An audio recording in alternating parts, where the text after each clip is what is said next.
Jay Leno warns Charlie Kirk shooting is the death of free speech. Comedian and former late-night host Jay Leno has joined a chorus of voices condemning the fatal shooting of conservative activist Charlie Kirk. While a direct quote from Leno on the matter is not yet publicly available, the sentiment expressed in the headline that the shooting represents the death of free speech is a common theme being echoed across political and media figures, particularly on the right. The context of Kirk's death. Charlie Kirk, the 31-year-old co-founder of the student organization Turning Point USA, was a prominent and often provocative figure in conservative politics. He was known for his campus events and debates where he would challenge liberal students and professors. He was shot and killed while speaking at an outdoor event at Utah Valley University. The suspect, Tyler Robinson, was later arrested after a manhunt. Law enforcement and political leaders, including President Donald Trump, have characterized the shooting as a political assassination. Kirk's death has become a flashpoint in the national debate over political violence and free speech. His supporters argue that his killing is the ultimate example of the left's intolerance for opposing viewpoints and that it will have a chilling effect on public discourse.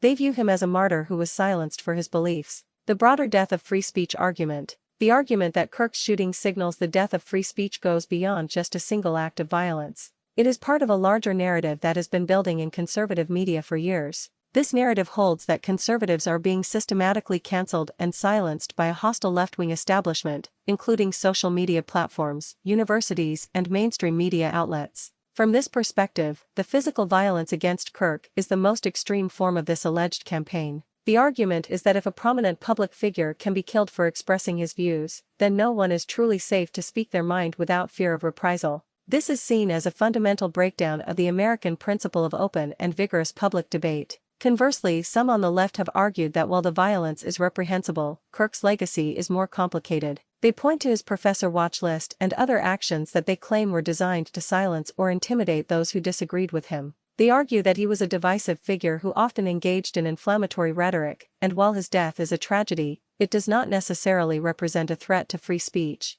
The killing of Kirk has undoubtedly intensified the political climate. Many figures on the right have vowed to become even more vocal, while some on the left have warned that the rhetoric surrounding the incident could lead to a cycle of escalating violence.